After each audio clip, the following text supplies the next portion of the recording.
Doctor നമുക്കൊരു call ഉണ്ട്. Hello മെഡി ടോക്കിലേക്ക് സ്വാഗതം. ആരാണ്? എന്റെ പേര് സരിത എന്നാണ്. എവിടെ നിന്ന് വിളിക്കുന്നു മാം? ഞാൻ എറണാകുളത്ത് നിന്നാണ് വിളിക്കുന്നത്. ഓക്കെ, ഡോക്ടറോട് സംസാരിച്ചോളൂ. Okay, hello. Hello Vijayan sir, ഞാൻ സരിതയാണ് എറണാകുളത്ത് നിന്ന്. പറയൂ. എനിക്ക് ആക്ച്വലി സാറിനോടല്ല സംസാരിക്കേണ്ടത്, എനിക്ക് ഓഡിയൻസിനോടാണ്. കാരണം ഞാൻ സാറിന്റെ സെഷൻ ഒരുപാട് അറ്റൻഡ് ചെയ്തിട്ടുള്ള വ്യക്തിയാണ്. ശരി, ഓക്കെ. ഓക്കെ, ഞാൻ ഏകദേശം സാറിന്റെ 4 കോഴ്സോളം അറ്റൻഡ് ചെയ്തിട്ടുണ്ട്. എനിക്ക് സംസാരിക്കാനുള്ളത് നേരത്തെ വിളിച്ച സഹോദരന്മാരുണ്ടല്ലോ, ജോമോൻ, രാധാകൃഷ്ണൻ, പിന്നെ കാണുന്ന ഈ ഓഡിയൻസിനോടെല്ലാം. ശരിക്കും പറഞ്ഞാല് ഗോൾസ് ഫിക്സ് ചെയ്യുന്നത് അത്ര എളുപ്പമല്ല. എന്നെ സംബന്ധിച്ച് നേരത്തെ പറഞ്ഞ വ്യക്തികൾ പറഞ്ഞ പോലെ എനിക്ക് ലക്ഷ്യവും ഇതും എല്ലാം ഉണ്ടായിരുന്നു. പക്ഷെ സാറിന്റെ സെഷനിൽ കൂടെ കിട്ടിയ ഹെൽപ്പ്, സാറിന്റെ മെന്റർഷിപ്പോടെയാണ് എനിക്കത് ഫിക്സ് ചെയ്യാൻ പറ്റിയത്. എല്ലാവർക്കും ലക്ഷ്യമുണ്ട്, പക്ഷെ അത് ഫിക്സ് ചെയ്യണമെങ്കിൽ ഒരു അറിവുള്ള ഒരു വ്യക്തിയുടെ ഹെൽപ്പ് വേണം. എന്നാൽ മാത്രമേ ഫിക്സ് ചെയ്യാൻ പറ്റുള്ളൂ എന്നാണ് എന്റെ ഒരു അഭിപ്രായം. മാത്രമല്ല എന്റെ ഇത് മുഴുവനും ഫോഗിയായിരുന്നു, ഭയങ്കര. ഇപ്പോഴാണ് ആദ്യം ഒന്നും വ്യക്തമായിരുന്നില്ല.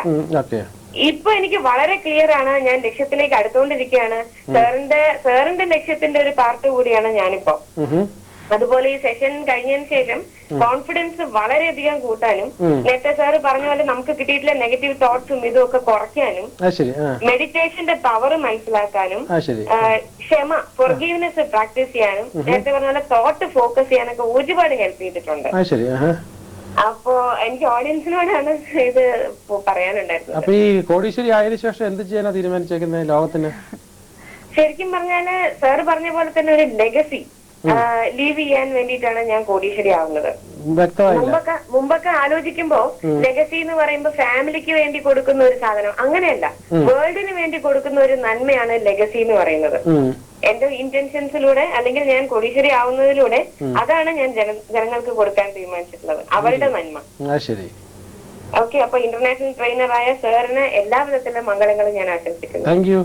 Okay sir. Thank you ma'am, thank you for calling. എന്തായാലും ഡോക്ടറിന്റെ ഒരു ട്രെയിനി തന്നെ നമ്മളെ വിളിച്ചു, അതിൽ വളരെ സന്തോഷമുണ്ട്. നമുക്ക് ചെറിയ ബ്രേക്ക് എടുക്കാനുള്ള സമയമായിരിക്കാണ് doctor.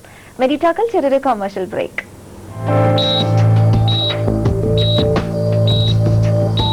Punarjani super speciality hospital.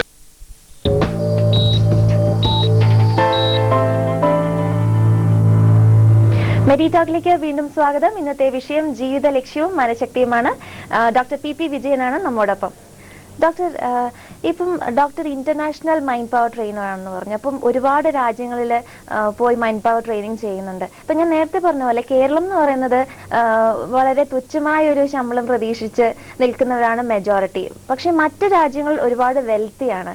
അപ്പം ഡോക്ടറിന്റെ ഈ ഒരു പ്രോജക്റ്റിനോട് എങ്ങനെയാണ് മറ്റ് കൺട്രീസിലുള്ള വ്യക്തികളും അതുപോലെ കേരളത്തിലുള്ളവരും പ്രതികരിക്കുന്നത്? Good question. ഇതിനകത്ത് കേരളത്തിലുള്ള ഒരു ചെറിയ പ്രശ്നം എന്ന് പറഞ്ഞു, ഞാൻ പറഞ്ഞു ഇൻഫർമേഷൻ സെലക്ട് ചെയ്ത് നമ്മൾ എടുക്കുകയാണ് നല്ലതെന്ന് പറഞ്ഞു. അപ്പോൾ ഇവിടെ നമുക്ക് കിട്ടുന്ന ഇൻഫർമേഷൻ ഒന്നും ഫിൽറ്റേഡ് അല്ല. ഈ കൂടുതലും വിവാദങ്ങളെക്കുറിച്ചും ചെറിയ ചെറിയ പ്രശ്നങ്ങളെക്കുറിച്ചുള്ള വലിയ വലിയ ചർച്ചകളാണ് വരുന്നത്. ഇപ്പോൾ അമേരിക്കയിലെ ട്രെയിനിങ്ങിൻ്റെ അകത്ത് കണ്ടൊരു കാര്യം എന്ന് പറഞ്ഞു കഴിഞ്ഞാൽ, ഇതേപോലെ ധാരാളം പ്രോഗ്രാംസ് അവിടെയുണ്ട്. ഒരു പ്രോഗ്രാം എൻ്റെ പ്രോഗ്രാം മാത്രമല്ല, പിന്നെ വിവിധ സ്റ്റേറ്റുകളിൽ അമേരിക്കയിൽ ധാരാളം ഈ മൈൻഡ് പവർ പ്രോഗ്രാംസ്, അതും കോടീശ്വരം സൃഷ്ടിക്കാനുണ്ട്, ഈ ബില്യണിയർ മൈൻഡ് സെറ്റ് എന്നൊക്കെ പറഞ്ഞ ഒരുപാട് പ്രോഗ്രാംസ് ഉണ്ട്.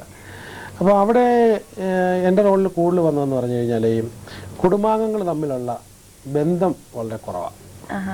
അപ്പോൾ ഈ വെൽത്ത് ഉണ്ട്, പക്ഷേങ്കിൽ ബന്ധം വളരെ കുറവായിരുന്നു. അപ്പോൾ ഈ ബന്ധത്തിന് വേണ്ടി എന്ത് ചെയ്യാൻ പറ്റും? അതോടൊപ്പം തന്നെ ചില മേഖലയിൽ വെൽത്തിൻ്റെ കാര്യത്തിലും ചെയ്യാനായിട്ട് പറ്റുന്നുണ്ട്. നമ്മുടെ മറ്റു മെട്രോസിലാണെങ്കിൽ ചില ആൾക്കാർക്ക് എല്ലാ ആഴ്ചയും ഇങ്ങനത്തെ എന്തെങ്കിലും ഒരു ട്രെയിനിങ് വേണം, എൻ്റെ അല്ലെങ്കിൽ ആരുടെയെങ്കിലും ട്രെയിനിങ് വേണം. അപ്പോൾ മുംബൈയൊക്കെ നമ്മൾ കാണുന്ന 2 hours മാത്രം, തിരുവനന്തപുരത്ത് 2 മണിക്കൂർ അകലെയുള്ള സ്ഥലമായിട്ട് മാത്രമാണ് കാണുന്നത്, ഡൽഹി 3 മണിക്കൂർ അകലെയുള്ള സ്ഥലമായിട്ടാണ് കാണുന്നത്. അപ്പം അവിടെ അവർക്ക് എല്ലാവർക്കും എന്തെങ്കിലുമൊക്കെ പുതിയ പുതിയ ട്രെയിനിങ് ഉണ്ടെങ്കിൽ മനസ്സിന് ഫ്യൂവൽ വേണം, അവർക്ക് എനർജി കിട്ടിക്കൊണ്ടിരിക്കണം. അപ്പോൾ ഇവിടെ അങ്ങനെയല്ല. ഇവിടെ നമുക്ക് നമ്മുടെ ഒരു പ്രത്യേകത എന്ന് പറഞ്ഞാൽ ഞങ്ങൾക്കെല്ലാം അറിയാം. അപ്പോൾ വിശദാംശങ്ങളെല്ലാം ഒന്നും അറിയേണ്ട കാര്യമില്ല, എല്ലാം നമുക്ക് അറിയാം. എങ്കിൽ പോലും ഇപ്പോൾ ഈ മൈൻഡ് പവറിൽ ധാരാളം പേര് വരുന്നുണ്ട്, ധാരാളം പേര് ട്രെയിനിങ്ങിന് വെയിറ്റ് ചെയ്തുകൊണ്ടിരിക്കുന്നവരുണ്ട്. അത് ചോദിക്കുന്ന എല്ലാവർക്കും തന്നെ പലപ്പോഴും കൊടുക്കാനായിട്ട് പറ്റുന്നില്ല. പക്ഷെ അതിനകത്ത് വരുന്ന ആൾക്കാർ ഒരു പ്രത്യേകത കണ്ടത്, ഒരു വിധത്തിലല്ല വേറൊരു വിധത്തിൽ സ്വല്പമൊക്കെ വിജയിച്ചിട്ടുള്ളവരാണ് കൂടുതലും വരുന്നത്. പിന്നെ ഈ ഏതെങ്കിലും വിധത്തിലുള്ള വിജയമുള്ളവരാണ്. ശരിക്കും പറഞ്ഞാൽ വിദ്യാർത്ഥികൾ, അപ്പൊ അവർ നമ്മുടെ സമൂഹത്തെ ഇനി വാർത്തെടുക്കാനുള്ളവരാണ്. അപ്പൊ അവർക്കൊന്നും വലിയൊരു താല്പര്യം കാണുന്നില്ല ഇങ്ങനത്തെ ട്രെയിനിങ്ങിന്. ആ സമയത്ത് ഓൾറെഡി വെൽത്ത് ഉണ്ടാക്കിക്കൊണ്ടിരിക്കുന്നവർക്ക് കുറച്ചുകൂടെ കൂടുതൽ വെൽത്ത് ഉണ്ടാക്കണം, കുറച്ചുകൂടെ നല്ല മനസ്സമാധാനം വേണം, സന്തോഷം വേണം. അവർക്ക് എന്തെങ്കിലും മനസ്സിൽ ഫ്യൂവല് കിട്ടാൻ വേണ്ടിയിട്ട് എല്ലാ പ്രോഗ്രാമിലും കണ്ടിന്യൂസ് ആയിട്ട് വരുന്ന ആൾക്കാരുണ്ട്. അപ്പൊ ഈ കിട്ടാതിരിക്കുന്ന ആൾക്കാരെ സംബന്ധിച്ചിടത്തോളം ഇതിൻ്റെ ഒരു കിട്ടുന്നില്ല എന്നുള്ളതോ ഇല്ലൊരു ട്രെയിനിങ്ങിന് ആവശ്യമുണ്ടെന്നുള്ളതോ അവർ തന്നെ ചിന്തിക്കുന്നില്ല. നമ്മുടെ മനസ്സെന്ന് പറയുന്ന ആ ഒരു വീട് മുഴുവനും പൊടിയും അഴുക്കും എല്ലാം കയറി കിടക്കുകയാണ്.